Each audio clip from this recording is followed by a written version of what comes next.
अस्सलामु अलैकुम वरहमतुल्लाहि वबरकातुह।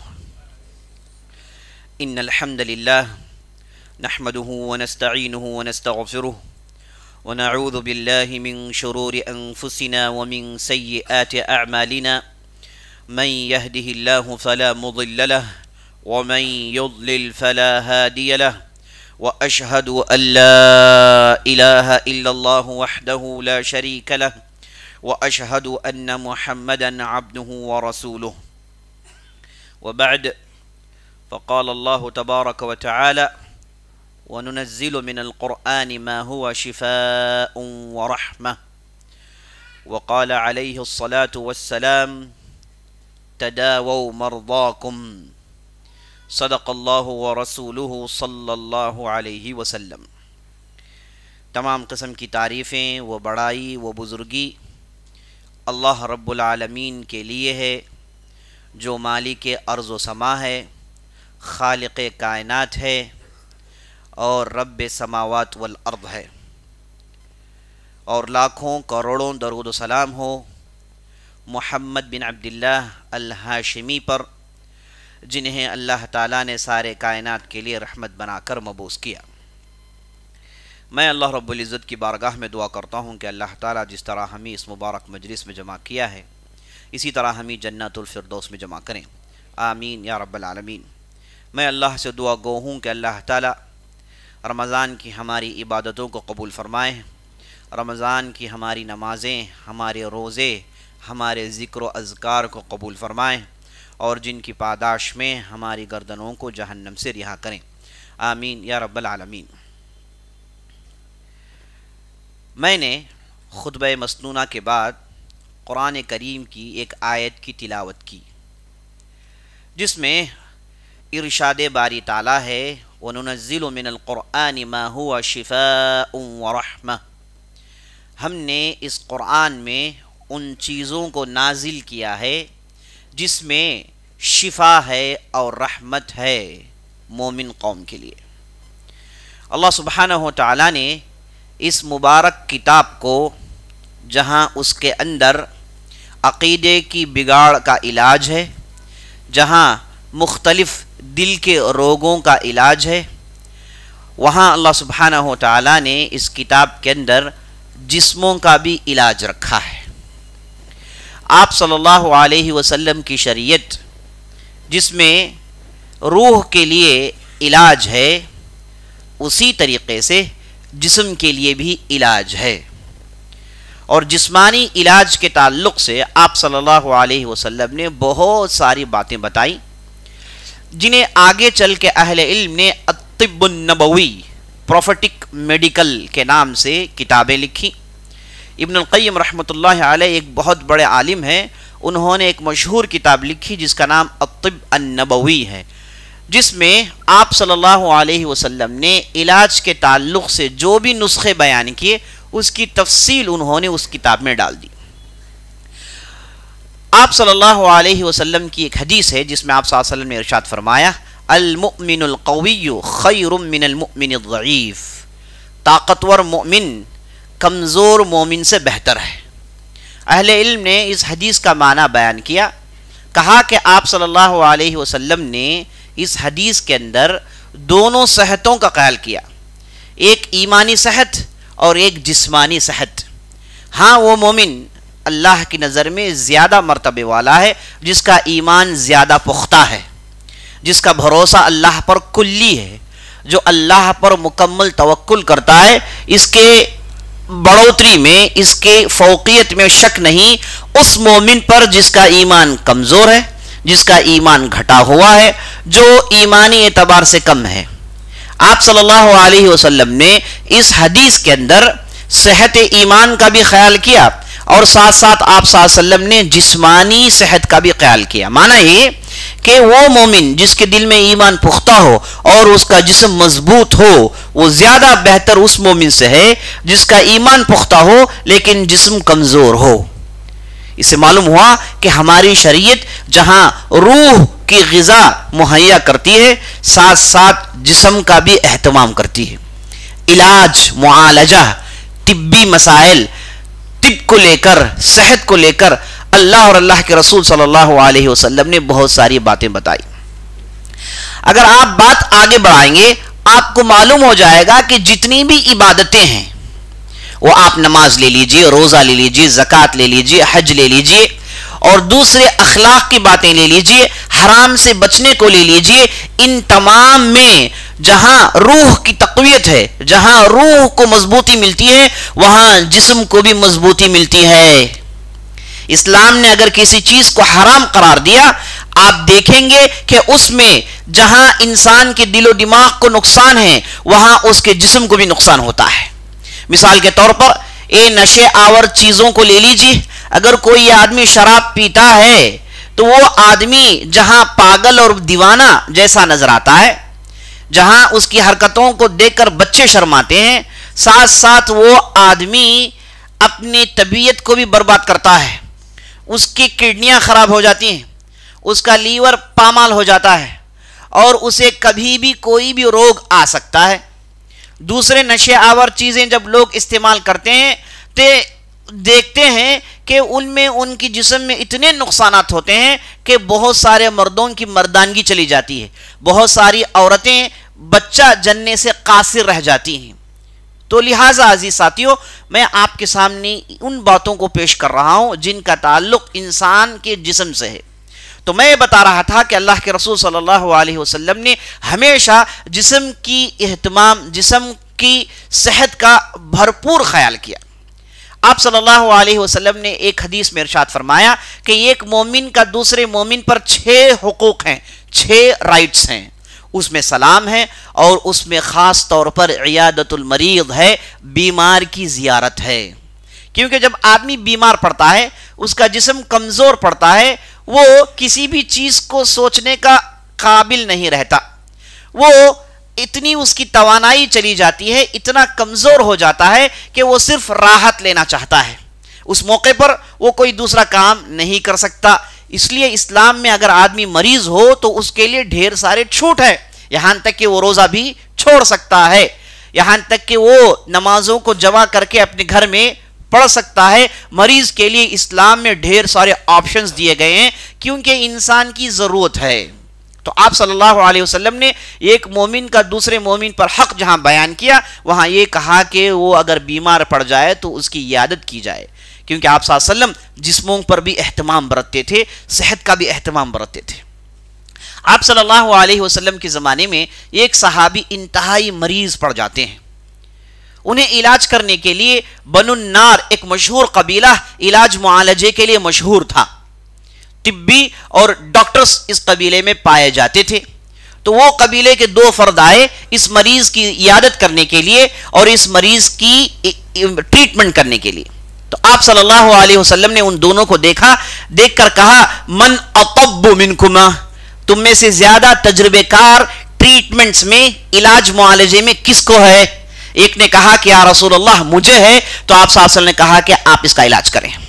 आप सल्लल्लाहु अलैहि वसल्लम ने बहुत सारे मौकों पर कुरान के जरिए से इलाज किया, कुरान की आयतों की तिलावत की तो मरीज शफायाब हो गया, और दुआ पढ़ा, जिक्र पढ़ा, मरीज शफायाब हो गया। वहां आप सल्लल्लाहु अलैहि वसल्लम ने डॉक्टरों का इस्तेमाल डॉक्टरों के पास जाने पर भी उभारा। अभी आपने इस हदीस में देखा, आप सल्लल्लाहु अलैहि वसल्लम ने कभी लोगों को कुरान पढ़ के इलाज किया, कभी उनके मर्ज के हिसाब से कहा कि आप डॉक्टर के पास इलाज मुआलजा करें।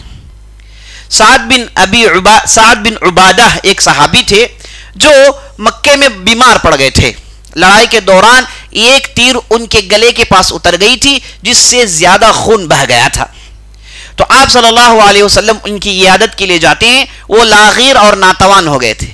तो आप सल्लल्लाहु अलैहि वसल्लम ने उस सहाबी को देखकर कहा कि ऐ साहब, आप हारिस बिन किंदा अस्सक़फ़ी को बुलाएं, उनसे इलाज करवाएं। ये हारिस बिन किंदा अस्सक़फ़ी कौन है? आपको सुनकर ताज्जुब होगा कि ये एक मुशरिक साहब थे, नऊज़ बिल्लाह, अल्लाह के रसूल पर ईमान नहीं लाए थे। लेकिन आप सल्लल्लाहु अलैहि वसल्लम ने उस सहाबी से कहा कि आप इनसे इलाज करें। माना ये कि आदमी काफिर भी हो, डॉक्टरी उमूर में, तिब्बी उमूर में, इलाज मुआलजे में आप काफिर से भी इस्तिफादा कर सकते हैं। इसी तरीके से आप सल्लल्लाहु अलैहि वसल्लम मरीजों की इयादत बहुत ज्यादा करते और मरीजों के साथ बड़े नरम दिल से पेश आते।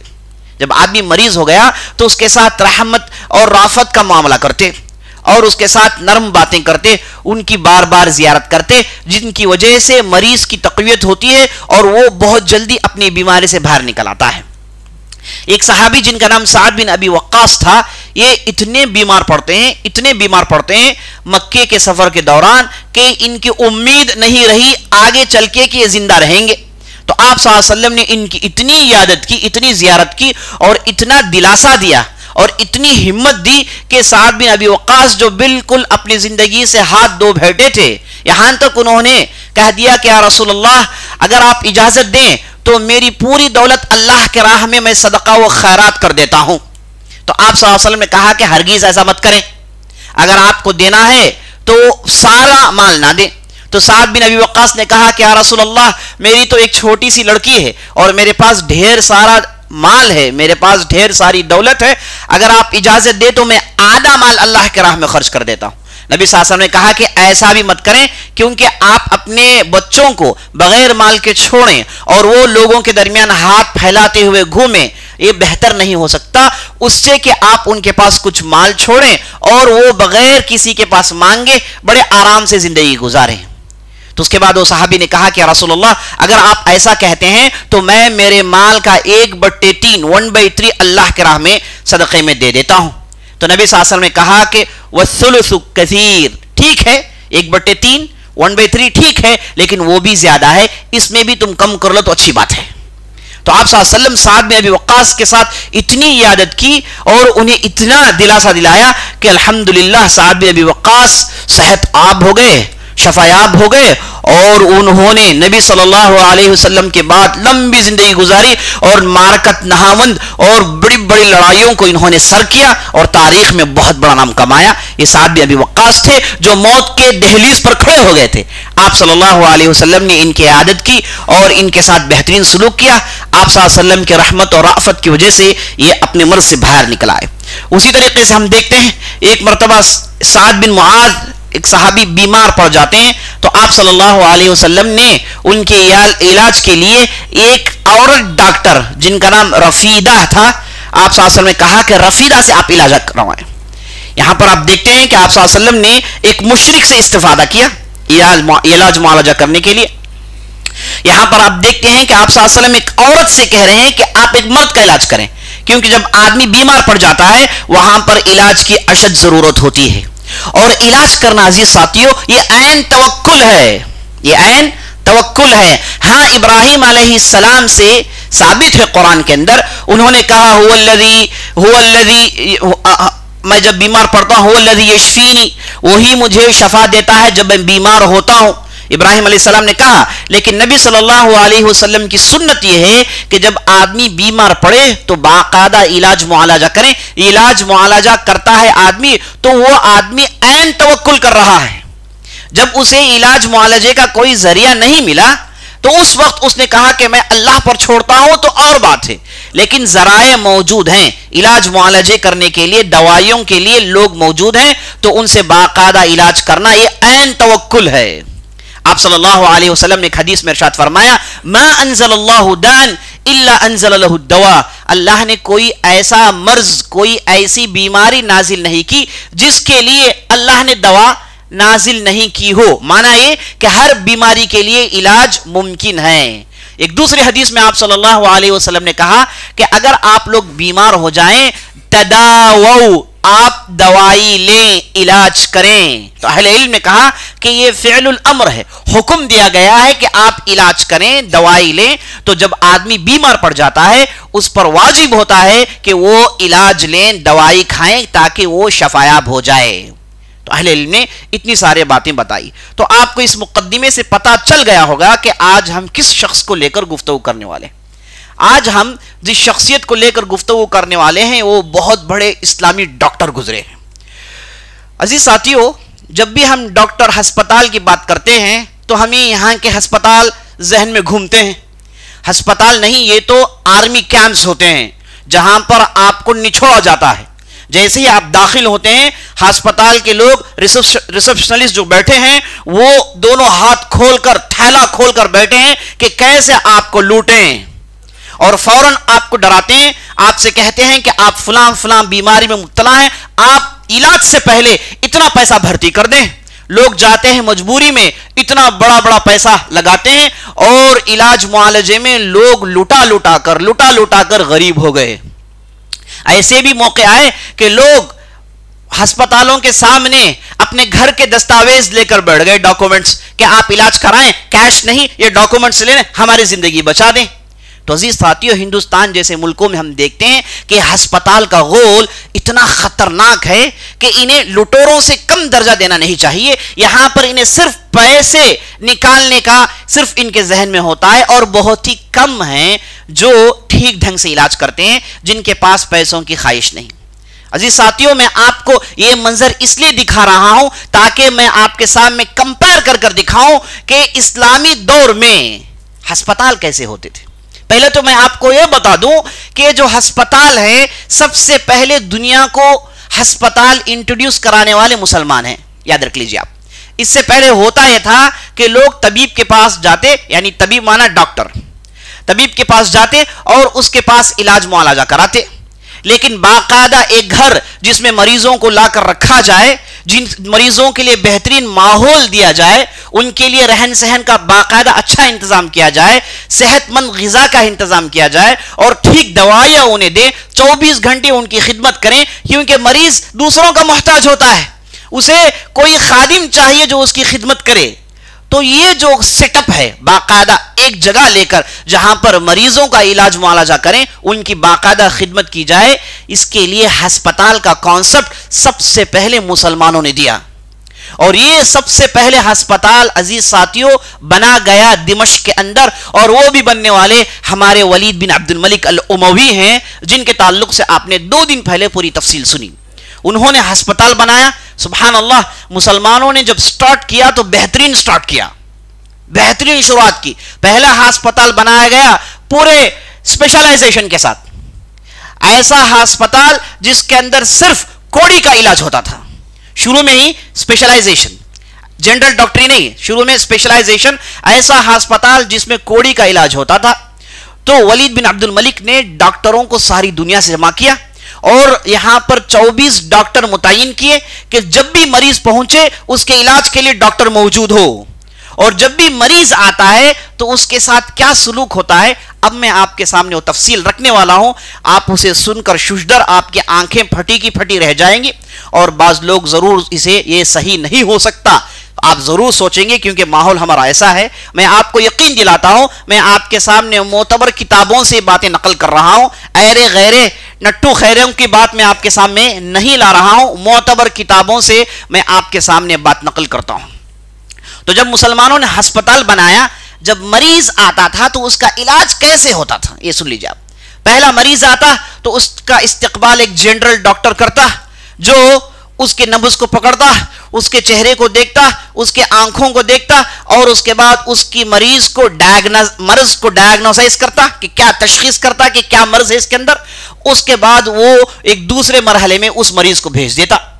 अब वहां पर पता चलता है कि यह आदमी का अंदर ये मर्ज है, तो उसके बाद उसके लिए एक अलग कमरा मुतय्यन होता जहां पर उसे वहां पर पहुंचा दिया जाता, और जब अपने कमरे में जाता तो उसे अस्पताल के जरिए से एक नए कपड़ों का जोड़ा दिया जाता। ये जो पुराने कपड़े हैं उतारता, वो नए कपड़े पहनकर वहां पर वो रहता, और वहां पर उसके खाने पीने का भरपूर इंतजाम होता, और उसके बाद वहां पर वो हिस्ट्री उसकी बाकायदा नोट की जाती, और डॉक्टर आते मरीजों का भरपूर इलाज करते। और उसके बाद मरीज जब 3 दिन 4 दिन के बाद वो अपने मर्ज से बाहर आ जाता, तो मरीज को अस्पताल में रखते तब तक कि वो कामिल उसे ताकत न मिल जाए। अच्छा, अब उसके बाद उसे खाने पीने का इंतजाम अस्पताल से किया जाता, उसे मुर्गी और दूसरे बेहतरीन गोश्त और दूसरे बेहतरीन ग़िज़ा उसके लिए पेश किए जाते, और बेहतरीन मेवे उसे दिए जाते, जिसे खा के वो जल्द अज जल्द शफायाब हो जाता था। और उसके बाद ये सब कुछ, ये जो आपने सुना, ये सब कुछ अजीज साथियों मुफ्त में होता था। कोई अस्पताल इस्लामी दुनिया में पैसों को लेकर नहीं करता था, क्योंकि हमारे जो उलमा अतिब्बा जो डॉक्टर गुजरे हैं, उन्होंने तिब को एक बेहतरीन कार्य खैर का जरिया समझा, कमाने का जरिया हरगिज नहीं समझा। जैसे इस्लाम में एक मोहताज की मदद करना जरूरी है, गरीब है आप उस पर सदका खैरात करते हैं, कोई आपका मोहताज है आप उसकी मदद करते हैं, तो मरीज से ज्यादा मोहताज कोई नहीं होता जिसके हाजत को पूरी करनी होती है। तो इस्लाम ने तिब और मेडिसिन की इस दुनिया को कार्य खैर के मंजर से देखा, इसे कमर्शियल कभी भी नहीं बनाया। इसके अंदर मुफ्त में इलाज होते थे। अब आप पूछेंगे अगर कोई मर्ज बड़ा हो, अगर उसके लिए बड़े डॉक्टरों की जरूरत पड़ती तो बाकायदा अस्पताल उसके इंतजाम करते। इंशाल्लाह अगर मौका मिले तो मैं ऐसे अस्पताल के नाम आपके सामने गिनवाऊंगा कि आप ताज्जुब करेंगे कि ऐसे भी होता था। तो अजीज साथियों, अस्पताल का एक गोल लग गया था और इस एतबार से बेहतरीन इलाजात होते थे। आपने अस्पताल सुना होगा कि एक जगह अस्पताल होता है, वहां पर मरीज आते हैं, इलाज करते हैं। लेकिन इस्लाम में दो किस्म के अस्पताल होते थे। एक अस्पताल वो जिसके लिए जगह चुनकर बना जाता जहां पर मरीज आते। एक किस्म का अस्पताल होता है जो मोबाइल हॉस्पिटल होता है, 40 ऊंटों में अस्पताल घूमते रहता है, दूर दराज इलाके करियों में यह अस्पताल पहुंचता, हर मरीज के लिए वहां पर इलाज मुफ्त किया जाता। कभी आपने मोबाइल हॉस्पिटल सुना? इस्लामी दुनिया में इस किस्म के अस्पताल मौजूद थे। अजीज साथियों, जब इस्लाम ने अस्पताल इलाज मुआलजे को एक कार्य खैर के नजर से देखा, कमाने के नजरिए से नहीं देखा, तो इस एतबार से मुसलमानों ने तिब में और अस्पताल की शुरुआत करने में बहुत बड़ा तारीख रचा है, बहुत बड़ा तारीख रचा है। और जितने भी आप ये जो मेडिकल इन्वेंशंस, ये मेडिकल डिस्कवरीज आप देखते हैं, आप अच्छी तरीके से जान लीजिए इसके पीछे अहले इल्म मुसलमान उलमा हैं जिन्होंने इस मैदान को आगे बढ़ाया, जिन्होंने इस मैदान को आगे बढ़ाया। आप देखते हैं कि नबी सल्लल्लाहु अलैहि वसल्लम ने इलाज के लिए बहुत सारी बातें बताई। आप सल्लल्लाहु अलैहि वसल्लम ने कलौंजी का जिक्र किया कि इसके अंदर इलाज है, मौत के अलावा हर चीज का इसके अंदर इलाज है। आप सल्लल्लाहु अलैहि वसल्लम ने खजूर को लेकर बताया कि इसके अंदर इलाज है। और आप सल्लल्लाहु अलैहि वसल्लम ने शहद के ताल्लुक से कहा कि इसके अंदर इलाज है, सिवाय बूढ़ेपन के हर चीज का इलाज शहद के अंदर है। और आप सल्लल्लाहु अलैहि वसल्लम ने वक्तन फवक्तन हिजामत का भी हुक्म दिया कि आदमी हिजामत करें, जिस्म से एक अंदाज से खून निकाला जाता है जिससे आदमी का मर्ज दूर होते जाता है। तो आप सल्लल्लाहु अलैहि वसल्लम ने बहुत सारे नुस्खे बताए। तो जब वलीद बिन अब्दुल मलिक का जमाना आया तो उस जमाने में एक बहुत बड़े आलिम थे जिनका नाम खालिद बिन यजीद अल उमवी, वो भी उसी खानदान से थे, लेकिन उन्होंने सियासत छोड़ दिया, इल्मी मैदान में आ गए।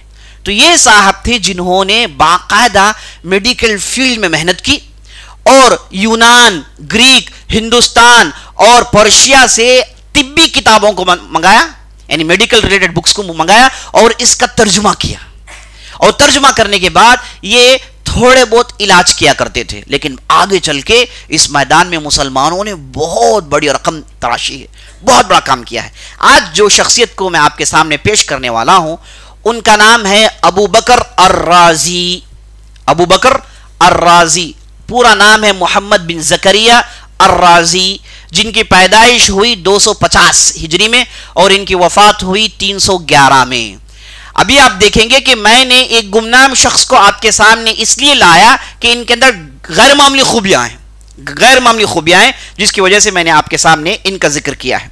ये बचपन ही से बहुत ही जबरदस्त ज़हीन और चालाक थे और मालदार घराने में पैदा हुए और बचपन से ही इन्हें इलाज मुआलजे और मेडिसिन को लेकर बहुत ही ज्यादा शगुफ पाया जाता था और केमिस्ट्री, केमिकल्स के ताल्लुक से बहुत ही ज्यादा ये शगूफ थे, बहुत ही पसंद करते थे। तो इस मैदान में बचपन से वक्त लगाना शुरू किया और हमेशा किताबें पढ़ते रहते थे और यूनान से, हिंदुस्तान से, पर्शिया से जितने भी किताबें तर्जुमा हुई सब किताबों को इन्होंने पढ़ा, खंगाल डाला। साथ साथ ये दुनिया से दूर थे, बहुत ही जाहिद आदमी, मुत्तकी, परहेजगार, दुनियावी ख्वाहिशात से दूर, और अल्लाह ने इन्हें ढेर सारा माल दिया था तो गरीबों मोहताजों पर खूब खर्च करते थे। और इनके पास ऐसे गरीब थे जो इनसे हमेशा सैलरी लेते थे, पेड सैलरी गरीब स्टाफ इनके पास होते जिन्हें ये हर माह सैलरी देते थे। अल्लाह ने इन्हें मालो दौलत से नवाजा। तो ये जब मेडिकल मैदान में आए इन्होंने 146 किताबें लिखी, 140 पर 6 किताबें लिखी, उनमें 30 बेहतरीन उम्दा रिसर्च आर्टिकल्स हैं। उनका एक मशहूर रिसर्च आर्टिकल है जिसमें अल हसबतु वल जुदरी नामी एक रिसर्च आर्टिकल है, जिसे आज भी यूरोप की दुनिया में पढ़ा जाता है। यह रिसर्च आर्टिकल अजीज साथियों, इसमें ये पहले आदमी हैं जिन्होंने स्मॉल पॉक्स और मीजल्स में फर्क बताया। ये दोनों बीमारियां हैं, स्मॉल पॉक्स आप जानते हैं और मीजल वो भी उसी किस्म की एक बीमारी है, तबीब लोग समझते होंगे। तो ये दोनों अलग हैं। इनसे पहले लोग इन दोनों को एक ही समझते थे, वो चाहे बुकरात हो या फिर जालिनोस हो या फिर ग्रीक के बड़े बड़े डॉक्टर्स हों, सबों ने इसे एक ही समझा। ये पहले आदमी हैं जिन्होंने मुस्तकिल रिसर्च पेपर लिखा जिसका तर्जुमा फ्रेंच जबान में, इटाली जबान में आज से 500-600 साल पहले हो गया। और ये पूरा इल्म आज यूरोप के मेडिकल यूनिवर्सिटीज में पाया जाता है। अजीज साथियों, अफसोस के आज जब हम मेडिकल की बात करते हैं, मेडिसिन की बात करते हैं, तो हम समझते हैं कि सब कुछ यूरोप का दिया हुआ है। यह सब कुछ फ्रांस ने, यूके ने, इंग्लैंड ने, इटाली ने, जर्मनी ने सबका पैदावार है। जान लीजिए इन लोगों ने हमसे सीखा है। इन लोगों ने तिब का इल्म बाकायदा हम मुसलमानों से सीखा है।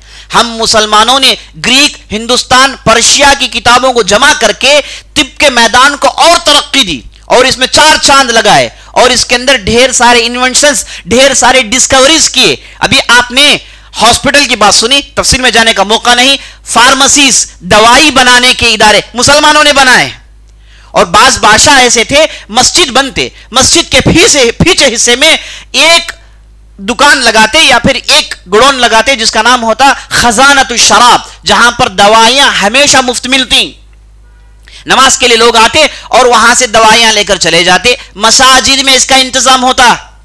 वक्त नहीं है, वरना मैं नामों के साथ पूरी तफसील आपके सामने रखता। तो मैं गुफ्तगू कर रहा था अबू बकर अल अर्राजी के ताल्लुक से। तो ये पहले आदमी हैं जिन्होंने मीजल्स और स्मॉल पॉक्स के अंदर फर्क करके दुनिया को दिखाया, जिनकी किताबें आज भी पढ़ी जाती हैं। इनकी एक मशहूर किताब है, उसका नाम है अल-हावी फी इल्म तदावी।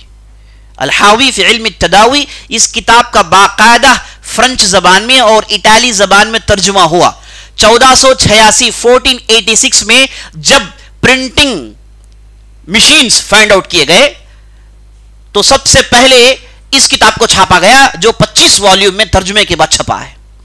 अल-हावी फी इल्म तदावी। ये बेस है अजीज साथियों, किसके लिए? ये जो आगे चल के यूरोप के अंदर जो आपने तरक्की देखी, उसके पीछे यही किताब है अजीज साथियों।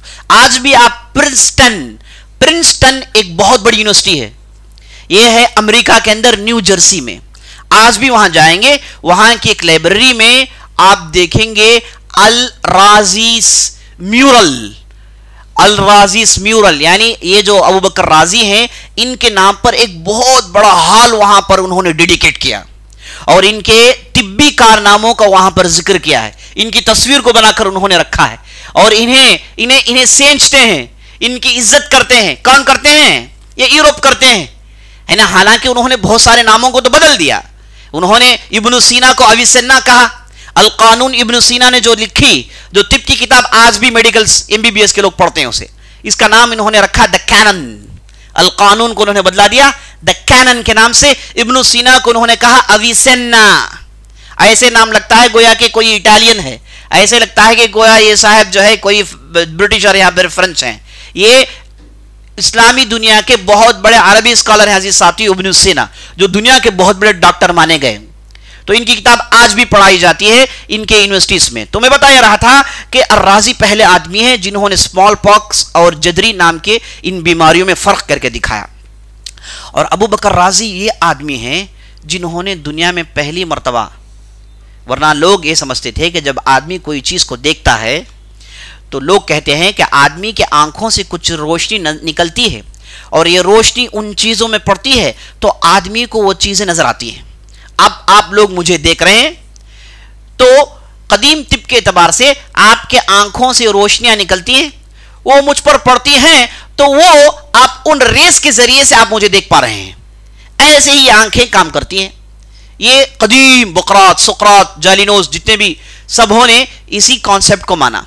ये अबू बकर राजी पहले आदमी है, उन्होंने कहा कि नहीं, गलत। एक मुस्तकिल रिसर्च आर्टिकल लिख के उन्होंने साबित किया कि असल में रोशनी आंखों से नहीं निकलती, असल में रोशनी चीजों से निकलती है। यूरोप वाले ने उल्टा समझ रखा था। असल रोशनी चीजों से निकलती है जो आंखों को पहुंचती है, तब जाके आंखें देखती हैं, जिसे आज के पूरे अतिब्बा, पूरे डॉक्टर्स मानते हैं कि ये राजी का जो है रिसर्च बिल्कुल फिक्स आता है। और राजी ने कब रिसर्च किया? 300 हिजरी में। आज हम कौन से हिजरी में बैठे हुए हैं? 1444। लगभग 1100 साल पहले इनका रिसर्च लोगों ने आज माना, कहा कि उनकी बात बिल्कुल सही थी। ये पहले आदमी हैं जिन्होंने लेबोरेटरी में चीजों को टेस्ट करना शुरू किया। ये पहले आदमी हैं जिन्होंने बांदरों पर दवाइयों को टेस्ट किया। बाकायदा बांदर लाते, बाज दवाइयां बनाते, उनमें डालकर चेक करते कि किस हद तक ये मुफीद और साबित होते हैं, और जब ये मुफीद नजर आए तो ये लोगों पर लेकर जाते। ये पहले आदमी अबू बकर राजी रहमतुल्लाह अलैह हैं। ये पहले आदमी हैं जिन्होंने ऑपरेशन के ताल्लुक से बहुत सारे फाइंडिंग्स की। ये पहले आदमी हैं जिन्होंने जब जिस्म को काटा जाए तो जब उसे दोबारा सिया जाए तो उन्होंने खुयूतुल जराहा यानी ऑपरेशनल थ्रेड्स के नाम से एक चीज को फाइंड आउट किया। ये पहले आदमी हैं जिन्होंने कहा कि इस चीज के लिए बिल्ली की अंतड़ियां काम आएंगी, बिल्ली की अंतड़ियां काम आएंगी। ये लगभग आज से 100 साल पहले तक जब भी जिस्म में काटा जाता तो उसे सीने के लिए बिल्ली के अंतड़ियां इस्तेमाल करते थे, जिसे कैट गट्स कहा जाता है, जिसे कैट गट्स कहा जाता है। ये सबसे पहले फाइंड आउट करने वाले अबू बकर राजी हैं। साथियों, लगभग 1000 साल तक ये यूरोप दुनिया इनके फाइंडिंग्स में काम करती रही। और आपको मैं बड़ी दिलचस्प बात बता देता हूं। आपने सुना वलीद बिन अब्दुल मलिक के जमाने में सबसे पहले अस्पताल को फाइंड आउट किया गया। आपको मालूम होना चाहिए कि यूरोप में कब अस्पताल आया। यूरोप में अस्पताल 900 साल के बाद आया। 9 सेंचुरीज के बाद पेरिस के अंदर सबसे पहला अस्पताल मुसलमानों को देखकर यूरोप वालों ने बनाया। तो जब अस्पताल वहां पर बना गया तो फ्रांस के डॉक्टर्स ने मुसलमान डॉक्टर्स जो बगदाद में थे उन्हें बुलाकर कहा कि आप थोड़े राय मशवरे दें, सजेशंस दें, हम इसे डेवलप करना चाहते हैं। तो एक इब्न जुबैर नामी एक बहुत बड़े तबीब हैं, वो वहां पर पहुंचते हैं। पहुंचने के बाद वो जो देखते हैं अपनी किताब में लिखते हैं। वो कहते हैं कि मैं जब गया तो इनके अस्पताल की हालत ऐसी कि बदबू से हम दाखिल नहीं हो पा रहे थे। होता यह था कि एक मरीज के लिए एक कमरा होता और वहां पर एक बेड में 4-4 मरीजों को बिठाया जाता था। एक मरीज बैठा होता तो बाजू के एक मरीज मर गया है, दोनों बाजू बैठे हैं। तो इतनी बुरी हालत थी, इतनी बदबू थी। और उसके बाद मुसलमान डॉक्टर्स गए वहां के उस अस्पताल को डेवलप करने के लिए बहुत सारी बातें बताई। तो जी साथियों, ये जो तरक्की आप देख रहे हैं ये बाकायदा मुसलमानों से उनके पास मुंतकिल हुई है, ये कोई उनकी पेशकश नहीं है। और अबू बकर राजी वो पहले आदमी हैं जिन्होंने ऑइंटमेंट फाउंड आउट किया। ये ऑइंटमेंट में जिंक का इस्तेमाल बहुत जरूरी है।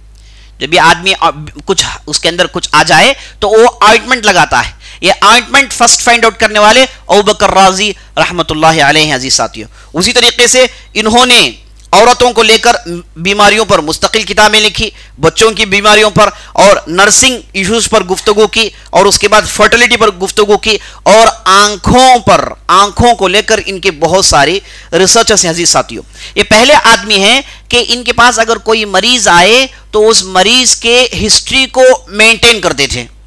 जब भी मरीज आया तो मरीज कब आया, किस तारीख में आया, और फुला दिन इसके अंदर क्या क्या डेवलपमेंट्स आए और कौन सी जगह ये कमजोर पड़ा, ये पूरी डिटेल्स मेंटेन करने वाले अबू बकर राजी। सारी दुनिया को इन्होंने इस चीज की तरफ बुलाया।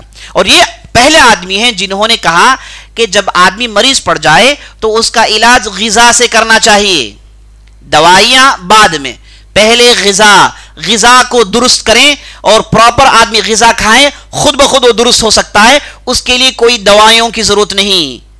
इस पर इन्होंने बहुत जोर दिया, इस पर उन्होंने बहुत सारा काम किया।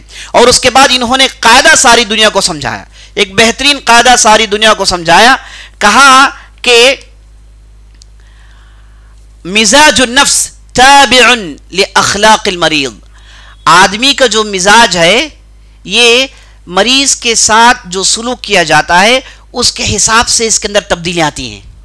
अगर मरीज को खुश रखा जाए तो वो मर्ज से जल्दी बाहर आता है, मरीज को गम में डालें और परेशान करें तो मर्ज में और डूबते जाता है। इस पर इनके बाकायदा मुस्तकिल रिसर्चर्स हैं। अजीज साथियों, उसी तरीके से हम देखते हैं ये पहले आदमी हैं जिन्होंने खून को चेक किया। जब भी मरीज आता तो उसका खून चेक करते, और जब भी मरीज आता तो उसका पेशाब चेक करते और उसका नब्ज चेक करते। इस पर उन्होंने पहला काम किया। और ये पहले आदमी हैं जिन्होंने एटम, ये जो आप एटम कहते हैं ना, एटम, प्रोटॉन, न्यूट्रॉन, ये जो कहते हैं, पहले आदमी एटम पर गुफ्तगू करने वाले। उसके बाद यूरोप को मालूम हुआ कि एटम कोई चीज है ना। ये पहले आदमी हैं जिन्होंने दुनिया को बैक्टीरिया नामी कोई चीज है, वायरस नामी कोई चीज है, इस पर गुफ्तगू करने वाला पहले आदमी है। वरना दूसरे लोग ये समझते थे कि कोई चीज खाने से आदमी मरीज हो जाता है। इन्होंने पहले कहा कि नहीं, ऐसे कीड़े मकोड़े हैं जो हमारी आंखों को नजर नहीं आते, ऐसे कीड़े मकोड़े हैं जो हमारे आंखों को नजर नहीं आते, जो फिजा में मौजूद होते हैं, वो हमारे अंदर दाखिल हो जाते हैं। वो दाखिल होने की वजह से आदमी बीमार पड़ता है। तो बैक्टीरिया और वायरस पर मुस्तकिल गुफ्तगू करने वाले पहले आदमी थे अजीज साथियों। उसी तरीके से ये पहले आदमी हैं जिन्होंने कहा कि जो खून वाइन से निकलता है और जो खून आर्टरी से निकलता है, इंसान के जिस्म में एक है वाइन्स, एक है आर्टरीज, और ये खून का बहना इन दोनों में अलग अलग होता है, और इन दो इलाकों से जो खून निकलता है वो बिल्कुल अलग होता है। खून में फर्क करके दिखाने वाले ये पहले आदमी हैं। और ये इन्होंने जब बेहतरीन इलाज के मैदान को तरक्की दी तो इन्होंने खुद एक अस्पताल बनाया। और अस्पताल इन्होंने कैसे बनाया अजीज साथियों, बड़ा अजीब गरीब मामला है। तो अस्पताल बनाने से पहले ये जहां अस्पताल बनाना चाहते थे उन जगहों में पहुंचे। तो पूरे बगदाद के अंदर इन्होंने 4 जगहों को चुना जहां पर यह अस्पताल बनाना चाहते थे। अब ये 4 जगहों में इन्होंने गोश्त को जाकर, कच्चा गोश्त था जो उन जगहों में रख दिया, इन 4 जगहों में। और उसके बाद 1 हफ्ते के बाद उन गोश्त को जाकर चेक किया, और जिन जगहों में गोश्त सड़ गया उन्होंने कहा कि यहां की फिजा अस्पताल के लिए मुनासिब नहीं है। और जहां गोश्त नहीं सड़ा कहा कि यहां पर हम अस्पताल बनाएंगे। तो वहां पर बाकायदा अस्पताल अबू बकर राजी रहमतुल्लाह अलैह ने बनाया। और उसके बाद अजीज साथियों जब इन्होंने इस अस्पताल को बनाया, इसकी बहुत शोहरत हुई, तो यूरोप से लोग बाकायदा इसकी जियारत के लिए आते। तो एक यूरोपियन, उसने देखा कि बहुत तारीफ सुनी है, चलो हम इसे देखते हैं। वो जब आया तो उसने कहा कि मैं अगर बतौर जियारत जाऊंगा तो मुझे पूरी हकीकतें मालूम नहीं होंगी, तो मैं एक मरीज की एक्टिंग करता हूं। तो वो गया, जाके डॉक्टर के पास कहा कि मैं बीमार हूं, मेरे लिए इलाज कर दीजिए। तो डॉक्टर ने उन्हें चेक किया और उसके बाद उन्हें एक कमरे में डाल दिया गया जहां पर उन्हें नए कपड़े दिए गए और जहां पर उनके बेहतरीन इंतजाम किया गया और खूब खाने पीने के लिए पूरे सामान मुहैया किए। और जब 3 दिन तक ये साहब खूब खा पी के मजे ले रहे थे, तो चौथे दिन सुबह डॉक्टर ने उन्हें एक चिट्ठी भेजी। उसमें लिखा हुआ था कि हमारे यहाँ मेहमान नवाजी सिर्फ 3 दिन होती है।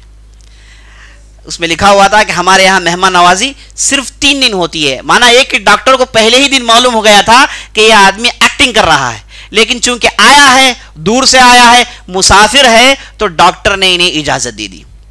तो इससे मालूम हुआ कि किस अंदाज से उस जमाने में इलाज किया जाता था, और लोगों से बिल्कुल पैसे लेने का मादा ही नहीं। लेकिन अगर इलाज बहुत बड़ा हो गया, दवाइयां बहुत महंगी हैं, तो उस वक्त के उलमा ने, उस वक्त के डॉक्टर्स ने मिलके तिब्बुल फुकरा, पुअर मेडिकल रिसर्चर्स के नाम से एक इदारा खोला, और गरीबों के लिए सस्ते में दवाइयां कैसे मुहैया करनी चाहिए, इस पर लंबी गुफ्तगू हुई। और उसके बाद ये जितने भी डॉक्टर्स थे, इन्होंने जितने भी मालदार थे उनसे वक्फ करवाया, बहुत बड़ी बड़ी जमीनें वक्फ करवाई। और ये जो वक्फ की जो जमीनें थी, इनसे जो फायदा आता, इनसे बाकायदा दवाइयां खरीदी जाती और मरीजों को दवाइयां दी जाती थी। अल्लाह अकबर, देखिए किस हद तक हमारे अहले इल्म ने कितना बड़ा काम किया। और अबू बकर राजी हैं पहले आदमी जिन्होंने आंखों में कैटरैक्ट हो सकता है, जिस अरबी में अलमाउल अब्यद कहते हैं, इस पर मुस्तकिल किताबें लिखी और बताया कि आंखों में एक इलाज है। और पहले आदमी हैं जो आंखों का इन्होंने ऑपरेशन किया उस जमाने में। तस्वीर करें, आज से 1000 साल पहले इन्होंने आंखों का ऑपरेशन किया। ये पूरी बातें मैं आपके सामने ला रहा हूं। तबक़तुल अतिब्बा नाम ये किताब है जिसे लिखने वाले इब्न अबी उसैबिया हैं। ये पूरी तफसील मैं आपको उन्हीं किताबों से नकल कर रहा हूं। और ये पहले आदमी हैं जिन्होंने ये साबित किया कि ये जो जमीन है ये गोल है, ये जमीन गोल है। आप एक जगह शुरू करेंगे आप घूम फिर कर आएंगे तो फिर उसी जगह वापस हो जाएंगे, क्योंकि ये ज़मीन गोल है। इस पर इन्होंने बड़ी तफसील से गुफ्तगू की। और उसी तरीके से अजीज साथियों, बहुत सारे डॉक्टर्स हैं, मैंने आपके सामने अबू बकर राजी की मिसाल दी, और उसी तरीके से एक मशहूर डॉक्टर गुजरे हैं जिनका नाम अज़हरावी था, उसी ज़माने के थे। ये ऐसे ऑपरेशन स्पेशलिस्ट थे, इन्होंने 200 ऐसे इंस्ट्रूमेंट्स फाइंड आउट किए जिसके जरिए से ऑपरेशन हो सकता है। कितने? 200 इंस्ट्रूमेंट्स। आज का मामला यह है कि अगर किसी ने एक इंस्ट्रूमेंट फाइंड आउट कर लिया ना, उसे पीएचडी की डिग्री दे देते हैं।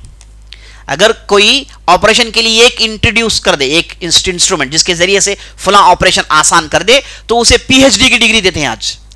ये हैं वो जिन्होंने 200 ऐसे इंस्ट्रूमेंट्स, और बड़े ताज्जुब से लिखने वाले लिखते हैं कि ये काम इन्होंने कैसे किया।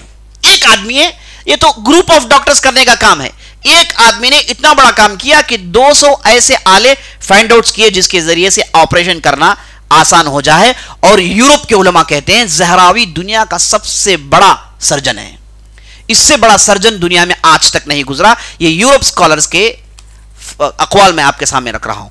ये ज़हरावी पहले आदमी हैं जिन्होंने बाकायदा माइक्रोस्कोप्स पर काम किया, इल्मुल मनाज़िर, माइक्रोस्कोप्स डिफरेंट फाइंड आउट किए और इलाज को पहचानने के लिए माइक्रोस्कोप का इस्तेमाल किया। और ये पहले आदमी हैं जिन्होंने ऐसे इंस्ट्रूमेंट्स फाइंड आउट किए जिसके जरिए से किडनी के अंदर क्या है, और जिसके जरिए से तिल्ली के अंदर, लीवर के अंदर क्या है, और जिसके जरिए से ब्लैडर के अंदर क्या होता है। और ये पहले आदमी हैं जिन्होंने ब्लैडर के अंदर अगर कोई पत्थर रुक जाए तो उस पत्थर को कैसे फोड़ें, ये बाकायदा इन्होंने अपने इंस्ट्रूमेंट्स इस्तेमाल करके दुनिया को कर दिखाया। अजीज साथियों, बहुत सारे ऐसे इलाज हैं जो बहुत ही सस्ते में हो सकते हैं, लेकिन चूंकि तिब्बी मैदान में लोगों ने कमर्शियल चीज़ों को लाया तो इसलिए हर चीज़ को यहाँ पर महंगी कर दी गई। वरना बहुत सारे ऐसे बीमारियां हैं जिन्हें बड़ी आसानी से मुफ्त में लोग इलाज कर सकते हैं। तो मैं आपको हमारी इस्लामी तारीख बता रहा हूँ जहाँ पर हम मुसलमानों ने कैसे इन मैदानों में लोगों को फ़ायदा पहुँचाया। तो इस्लाम के ज़रिए से जहाँ पर लोगों के रूह की ग़िज़ा मुहैया हुई, वहाँ पर जिस्मों को भी मजबूती नसीब हुई और बीमारियों का भरपूर इलाज किया गया। उसी तरीके से एक मशहूर डॉक्टर हैं जिनका नाम इब्न सीना, जिसकी मैंने आपके सामने तफसील बयान की। ये पहले आदमी हैं जिन्होंने पैरासाइट्स पर गुफ्तगू की और उस पर पैरासाइटोलॉजी नामी एक मुस्तकिल चीज़ें लिखी गई, और उसमें अरबी में से कहते हैं इल्म तुफ़ैलियात। और ये पहले आदमी हैं जिन्होंने नफ्सियात पर गुफ्तगू की कि एक मरीज़ साइकोलॉजिकल उसे कैसे बीमारियां आती हैं, एक आदमी कैसे साइको बन जाता है। यानी हमारे माशरे में बहुत सारे साइको हैं, पता ही नहीं चलता, बाद में मालूम होता है ना। ऐसे साइकाट्रिस्ट, साइको के इलाजें, इस पर इन्होंने मुस्तकिल बातें की। अजीज साथियों, लंबी बातें मैं आपके सामने चंद मुख्तसर इशारे करते हुए आगे बढ़ रहा हूँ। उसी तरीके से अजीज साथियों, बहुत सारे अस्पताल बनाए गए। कुर्तुबा स्पेन के अंदर एक ऐसा इलाका है, इसके ताल्लुक से उलमा कहते हैं कि जब ये सिटी बनाई गई तो मुसलमानों ने पूरी सिटी को प्लान सिटी बनाया और पूरी सिटी के अंदर 50 अस्पताल रखे। 50 हॉस्पिटल्स होते थे जहां पर मरीजों के हमेशा इलाज का इंतजाम होता। और एक मशहूर अस्पताल है जिसका नाम अल-मुस्तशफा अन-नूरी। अल-मुस्तशफा अन-नूरी ये दिमश्क में मौजूद था। इसे शुरू करने वाले नूरुद्दीन ज़ंकी रहमतुल्लाह अलैह, आप जानते हैं नूरुद्दीन महमूद ज़ंकी एक बहुत बड़े मुजाहिद हैं।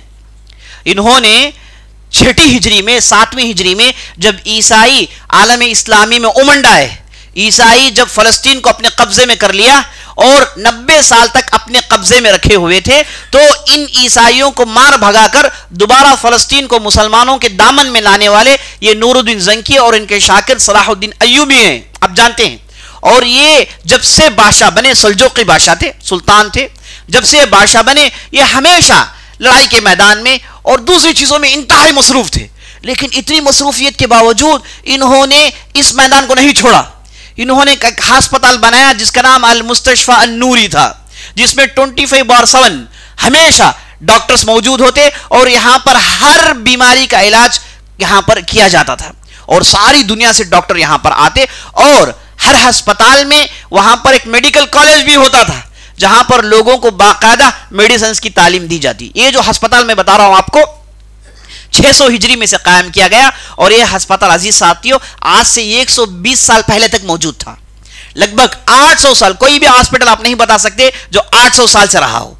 तो 800 साल तक यह अस्पताल रहा जिससे बहुत सारे मरीजों का इलाज होता था और यह अस्पताल में बैक वक्त 4000 मरीजों का इलाज होता था। बैक वक्त इतना बड़ा अस्पताल बनाया था नूरुद्दीन जंकी रहमतुल्लाह अलैह ने। और उसी तरीके से आलम इस्लामी के मशहूर अस्पताल में एक अस्पताल है अल मुस्तशफा अल अदूदी के नाम से। अदूदुद्दौला एक बहुत बड़े सुल्तान गुजरे हैं, बनु बुवैह नामी एक कबीला ये सल्तनत करता था बनु अब्बास के ज़माने में, इनका ताल्लुक उनसे था। इन्होंने इस अस्पताल को बनाया और इस खूबी से बनाया कि अस्पताल के अंदर मरीज को हर किस्म की फैसिलिटी मिलती थी और हर फैसिलिटी मुफ्त में दिया जाता था। उसी तरीके से एक मशहूर अस्पताल जिसे अल मुस्तशफा अल मंसूरी कहा जाता है, इसे एक बहुत बड़े बादशाह मंसूर जो मिस्र के रहने वाले थे उन्होंने इस अस्पताल को शुरू किया। अब यह अस्पताल देखिए अजीज साथियों इतना खूबसूरत बनाया कि इस अस्पताल में एक बहुत बड़ा गार्डन होता था और गार्डन में इन्होंने 4 आर्टिफिशियल चश्मे लगाए ताकि मरीजों को वहां पर बाकायदा उनकी इलाज किया जाए। और इन अस्पताल में जहां पर दवाएं दी जाती थी वहां पर इनकी रूह को तस्कीन पहुंचाने के लिए दूसरे किस्म की चीजें में होती थी। यहां तक कि देखिए सुभान अल्लाह, किस्से गोओं को बुलाया जाता था, किस्से कहानियां जो सुनाते हैं उनको बाकायदा अस्पताल में बुलाया जाता, मरीजों के साथ बिठाया जाता, ये उन्हें किस्से सुनाते वो खुश हो जाते, है ना। यानी इस हद तक आप तस्वीर नहीं कर सकते। मैं जो आपको बातें बता रहा हूं मोतबर बातें, हो सकता है कि बाज़ बातें आप कहेंगे कि तो और बता रहे मौलवी साहब, आप ये और नहीं है, बहुत सारे हैं अंदर, मैं बता नहीं रहा हूं, वक्त नहीं साथ दे रहा मुझे, है ना। किससे गोओं को लाया जाता है, मरीजों को किससे सुनाते हैं, है ना। और उसके बाद जो मरीज होते हैं उनके लिए स्पेशल किस्म की म्यूजिक बजाई जाती थी। अहले इल्म उस जमाने में इलाज करने के लिए इस किस्म की म्यूजिक को इस्तेमाल करने की इजाजत दी। तो इलाज के तौर पर इन मरीजों को रखकर यह किस्म की म्यूजिक बजाई जाती थी जिसे सुनकर वो उनके दिमाग खुल जाते थे और मर्ज से बाहर आ जाते थे। तो इंसान को मर्ज से बचाने के लिए हमारे उलमा ने पूरे काम किए। मैं जो किताब का आपके सामने जिक्र किया उसमें लगभग 500 से ऐसे ज्यादा डॉक्टर्स का जिक्र है जिन्होंने बहुत ही जबरदस्त काम किया, लेकिन अफसोस साथियों ये चीजें हम मुसलमानों से छीन ली गई या फिर हमारे लोगों की गलतियों की वजह से ये चीजें दुश्मनों के हाथ में मुंतकिल हो गई। अब जब ये चीज मुंतकिल हुई तो उन लोगों ने हम लोगों से लिया, लेकिन उन्होंने ये काम किया, ऐसे पेश किया कि गोया कि उनकी चीजें हैं।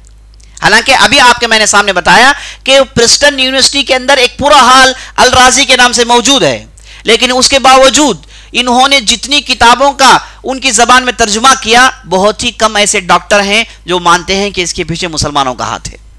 आज भी ऑप्थेल्मोलॉजिस्ट, ये जो आंखों के जो डॉक्टर होते हैं, ये जाबिर बिन हैसम को छोड़कर कोई चीज नहीं पढ़ सकते। जाबिर बिन हैसम में बहुत बड़े डॉक्टर हैं जिन्होंने आंखों के ताल्लुक से इतना लिखा कि पूरे चीजों को आज तक तर्जुमा नहीं कर पाए लोग। तो जी साथियों, हमारे अहले इल्म ने इस ताल्लुक से बहुत बड़ा काम किया। ये सब कुछ इस्लाम की देन थी। तो अबू बकर राजी रहमतुल्लाह अलैह की ज़िंदगी से जो चीज़ें हमको सीखने को मिलती हैं, पहली बात यह है कि आप हर चीज़ को कमर्शियल मत बनाइए, हर चीज़ को कमाने का जरिया मत बनाइए। लेकिन अफसोस आज अस्पताल, मेडिकल ये कमाने का बहुत ही बड़ा जरिया हो गया है। लोगों के इमोशंस के साथ खेला जाता है और जब मजबूर होते हैं तो उनके पैसों को निकाला जाता है। अजीज साथियों, जब हमारा दौर था तो ऐसे नहीं हुआ, वहां पर इसे कमर्शियल नहीं बनाया गया। अबू बकर राजी रहमतुल्लाह अलैह ने इन चीजों से कमाया नहीं, वो कोई बड़े मालदार नहीं बन गए। इन चीजों के जरिए से वो इसे इबादत समझते थे। मरीजों का इलाज इबादत है, मुहताजों का इलाज इबादत है। आप सल्लल्लाहु अलैहि वसल्लम मरीजों की इयादत इसलिए करते थे क्योंकि ये चीज इबादत है। मरीजों की इयादत करना बहुत बड़ी इबादत है, बहुत सारी हदीसों में इसका जिक्र आया है। तो हमारे उलमा ने इस फील्ड को बतौर इबादत देखा, मरीजों की मदद के लिए देखा, और जब भी पैसों की जरूरत पड़ी औकाफ को दाखिल किया, जब भी पैसों की जरूरत पड़ी उसके लिए मुख्तलिफ रास्तों को निकाला। मरीजों से कभी नहीं लूटा। और बाज अस्पताल में, ये भी आपको मैं नुक्ता बता देना चाहता हूं, बाज अस्पतालों में जिन अस्पताल का मैंने जिक्र किया उनमें बाज अस्पतालों में होता यह था कि अगर मरीज एक हफ्ते के लिए बीमार था और अस्पताल में एक हफ्ते के लिए रह गया तो वो मरीज का क्या पेशा चेक करते और एक हफ्ते में उसकी क्या कमी होती थी अस्पताल से दिया जाता था। इस हद तक सहूलतें होती थी। तो ये चंद बातें थी अजीज साथियों, मैंने आपके सामने बतौर एक याद दहानी और बतौर एक हमारी तारीख़ की शान मैंने आपके सामने पेश की। और अल्लाह से दुआ करता हूँ कि अल्लाह सुब्हानहू व तआला हमारी बातों में तासीर पैदा करे और अल्लाह सुब्हानहू व तआला इन बातों के ज़रिए से जितने भी मर्ज़ा है उनके लिए सहूलत के रास्ते खुलाएँ।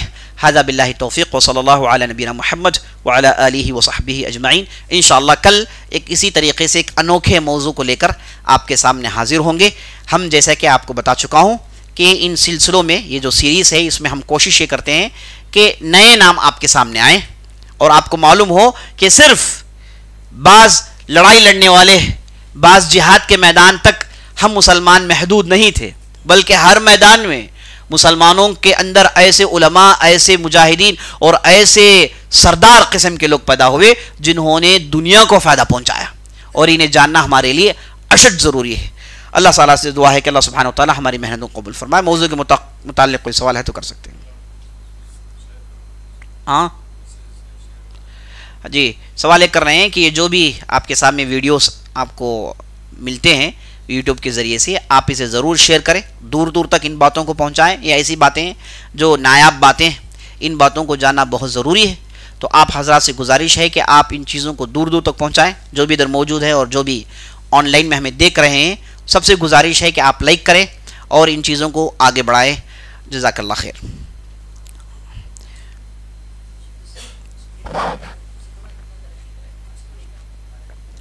सवाल ये कर रहे हैं कि उस ज़माने में मुसलमानों ने इतनी तरक्की की कि हम सुनते हैं बस, लेकिन आज मुसलमान इस तरक्की में क्यों नहीं कर रहे हैं।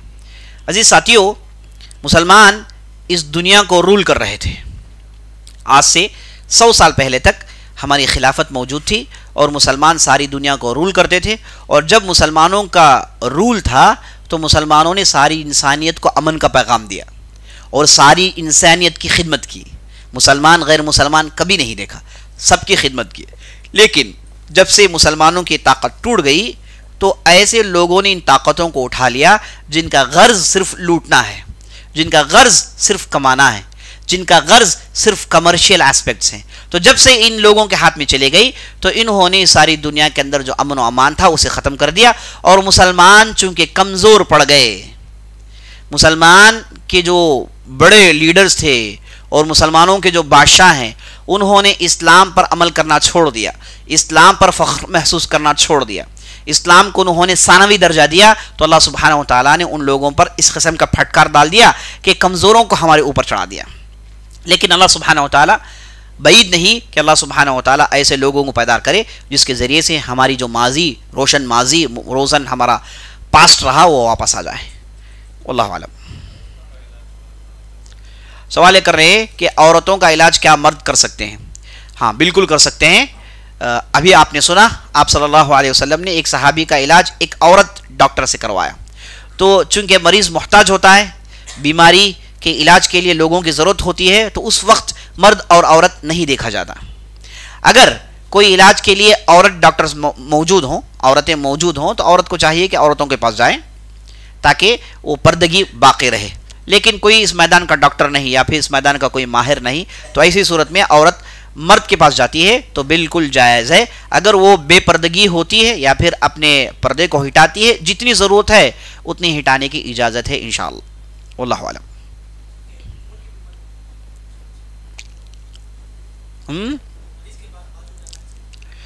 सवाल ये कर रहे हैं कि बाज़ ऐसी बीमारियां हैं जो दूसरों को लग जाती हैं, जैसे कोढ़ की बीमारी। तो नबी सल्लल्लाहु अलैहि वसल्लम ने एक हदीस में इरशाद फरमाया, फिर्रा मिनल मजज़ूम फिरारका मिन असद। ऐ आदमी, तुम जैसे ही मजज़ूम यानी कोढ़ की बीमारी वाले को देखो तो ऐसे दौड़ो जैसे कि तुम शेर को दौड़ रहे हो। एक हदीस में नबी सल्लल्लाहु अलैहि वसल्लम ऐसा भी कहा। दूसरे हदीस में नबी सल्लल्लाहु अलैहि वसल्लम ने यह भी कहा कि आपके बैठने से, आपके जाने से किसी को बीमारी नहीं लगती। तो दोनों मुख्तलिफ बातें हदीसों में हमको देखने को मिलती हैं। तो उसका माना अहले इल्म ने बताया कि बीमारी जो दूसरों को लगती है, इसके लगने में ज़रा बराबर भी शक नहीं। ये बीमारी लगती है, बीमारी का नेचर है, वो फैलती है, उसमें बैक्टीरियाज होते हैं, वायरसेस होते हैं जो दूसरों को लगते हैं। लेकिन हमें ये नहीं कहना चाहिए कि ये साहब की वजह से बीमारी फैली, फलां ने इस बीमारी को फैलाया, फलां इसके पीछे उनका हाथ है। दूसरों को दोष देना नहीं चाहिए। ये अल्लाह की मर्जी थी, अल्लाह ने ज़मीन में इस फैला दिया। ऐसे कई मरतबा हुआ है। ताउन इमवास सहाबा के ज़माने में एक बहुत बड़ी बीमारी थी जिसमें कई हज़ार सहाबा मर गए थे। तो हर ज़माने में चीज़ें हुई हैं, लेकिन ये बीमारी मौजूद है। लेकिन नबी सल्लल्लाहु अलैहि वसल्लम का माना ये कि आप किसी को दोष ना दें, ये बीमारी फैलनी थी, ये तकदीर की बात है। तो किसी एक आदमी को लेकर बदशगुनी लेना, एक आदमी को दोष देना, इसकी इजाज़त नहीं है, इसके तरफ इशारा है। वल्लाहु आलम। सवाल ये कर रहे हैं कि दुनिया गोल है, उसका जिक्र जो है अबू बकर राजी के फाइंडिंग्स में हमने आपके सामने रखा। तो ये देखिए, दुनिया गोल है या फिर ये फ्लैट है, ये लंबी बहस कई ज़माने से चलती आ रही है, लोग इस पर बहसें कर रहे हैं। लेकिन अब इससे जानने से नहीं जानने से कुछ नुकसान नहीं पड़ता। हम वही हैं, हम वही इबादत करेंगे, हमारा रब वही है, वही सब कुछ है। लेकिन अगर कोई आदमी एक साइंस के एतबार से इस पर रिसर्च करना चाहता है, उसके लिए जायज़ है। लेकिन अब तक कोई आज तक ये फैसला नहीं कर पाया कि दुनिया कैसी है ना। और बाज़ लोग मुख्तलिफ, हर आदमी के उनके दलाइल हैं। ये मैं समझता हूँ कि जो इस मैदान के हैं वो इस पर ज़्यादा बेहतर अंदाज से गुफ्तगू कर सकते हैं। तो मेरी तो राय ये है कि इस ताल्लुक़ से हम यकीनी तौर पर कुछ नहीं कर सकते। वल्लाहु आलम। सुब्हानक अल्लाहुम्मा व बिहम्दिक, अशहदु अल्ला इलाहा इल्ला अंता, अस्तगफिरुक।